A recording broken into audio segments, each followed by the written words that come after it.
Have you heard of Sarah Baartman? I'm calling this the booty of war.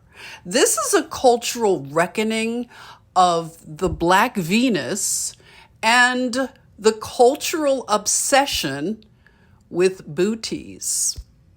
Her stage name was Hottentot Venus, and she had Victorian society in a chokehold as she became the star of the freak show and also the after party with the elites or the Victorian freak-offs. Now, the timeline of this historical narrative got really weird, okay? It's weird because this is the 1800s. South Africa is where Sarah comes from, and she comes from a tribe called the Khoi people, who were supposedly a primitive people from an ancient DNA line. They're considered the real people, and they were supposed to be hunter-gathering nomads, but at the same time, we are looking at, in South Africa, the town that Sarah is from, we see ancient domes. We see arched and buried windows. So how were there primitive people and also antiquitech? And throw in a star fort to really make the timeline twerk. Let's talk twerking, because it was her big booty that made her famous on the freak show circuit. Now, Sarah was orphaned. Now, I'm thinking that this warfare that we had in America was going on in the entire realm in the 1700s with the Revolutionary Wars and the Civil Wars and things like that. So the 1800s with the resets, Sarah got caught as an orphan. She got caught in the warfare. So she was the booty of war. She was an orphan very young. She was taken into a Dutch household, or you could call it a plantation. And then she was in a contract where she was a servant slave in that home. And then they concocted a plan for her to become famous and rich. And she agreed to this somewhat in some narratives. So she then got put in another slave contract to become a performer. And it ended up where she was done in really bad by the deal. She wound up as a prostitute. You can imagine how that happened, because she would go to freak-offs with the elites and they, the whole thing. And she died very young. So she died in her early 20s. And then her body was used for medical science. I have to emphasize that it was a truly weird time in England when Sarah became famous for that short period of time. England was having a rear end obsession. It was showing up in their politics. The tabloids couldn't decide if they were covering Parliament or a peep show.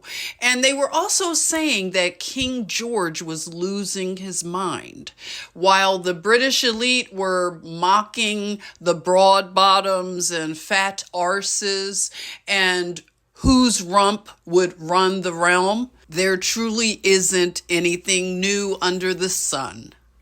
Oh, did I mention it was Piccadilly Circus where Sarah performed in England? Piccadilly Circus. Call it research or a ritual. George Cuvier was the one that conducted the research on Sarah's body. So he dissected her brain and body as well as her dignity and tried to prove a lie of inferiority with his scalpel. This wasn't science. This was sorcery in a lab coat. Fast forward, we go from broad bottoms to BBL bosses. The obsession never left. It just got a filter. Back then, it was court gossip and caricatures. I like big butts and I cannot lie. Now, It's surgery, sponsorships, and swipe ups. Because it turns out the rear view wasn't just a glance at the past, it was a sneak preview. Because history didn't just repeat itself, it got a Brazilian lift and a reality show deal. Erykah Badu's recent performance at the 2025 Billboard Women in Music ceremony has ignited some conversations about her fashion statement. She wore an ensemble that was titled Full Figured Form, but it has sparked conversations that, it looked like a tribute or whatever to Sarah Baartman, but she has yet to confirm this. Now, here's a modern pop culture irony. Just a year after Destiny's Child dropped a song called Bootylicious, that's how long it took to return the remains of Sarah Baartman.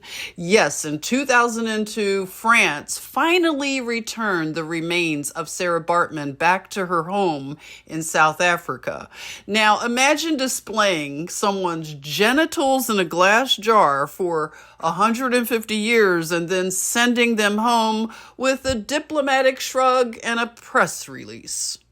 A lot of very dark and twisted rituals are being exposed at this time, and we are undergoing a big shift in culture. I wanted to draw some parallels and connections to what we saw in the 1800s in culture and how it is a whole circle back to this whole obsession with certain body parts, and it's strange. I want you to listen to something that Muhammad Ali said about it.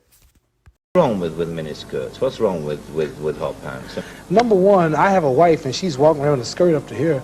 And then what's happening? Well, why do I want everybody to see her? What's a man? People looking and winking, they lusting for her, all kind of freaks and no good people on the streets. Why do I want my wife? She can't bend over because the panties show if the wind blow. Horses show the behind. Cows and animals and mules. Human beings don't walk around with the behind out. Savages walk around with the behinds out. And my wife's behind ain't for every man to look at. Now listen, before we close the book on this tale of trafficking, trauma, and timeline tampering, let's zoom out for a second. Because while all of this was happening in South Africa, Europe, all of this architecture was being built by this guy named John Parker. You know the narrative. They'll say it was built by this one guy, Cornelius van Brickface III, with nothing but a wheelbarrow, some lime mortar, and a dream. No blueprints, no records, no labor force, just vibes and Victorian fairy dust. Meanwhile, the local tribes are apparently still figuring out fire. Please. Thanks for watching. And maybe we can talk about some of these things in a live stream very soon. I'll keep you posted.